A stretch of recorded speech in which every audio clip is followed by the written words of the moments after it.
దేవునితో సమాధాన పడాలి. సమాధాన మార్గం ప్రభువే. ఆ సమాధాన మార్గం ఆయన అర్పించిన శిలువ బలియాగమే. ఆ సమాధాన మార్గం ప్రభు నీ కొరకు సిద్ధించిన రక్తమే. ఆ సమాధాన మార్గం ఆయన బలే, ఆయన అర్పణే. ఆ మార్గం కూడా తండ్రి వద్దకు వెళ్ళి సమాధాన పడాలి.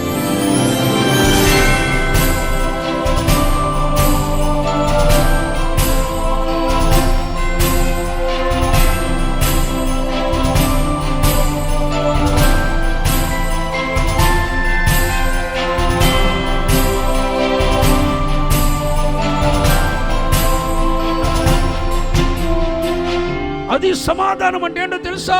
అల్లకల్లోల పరిస్థితులు నీ చుట్టూ ఉన్నా, అల్లకల్లోల పరిస్థితులు నీ జీవితాన్ని అలవకున్నా, ఇంకా సేపట్లో నువ్వు చచ్చిపోతున్నావన్న సంగతి నీకు తెలిసినా కూల్గా నెమ్మదిగా ఉంటావు. అది ఆయన సమాధానం.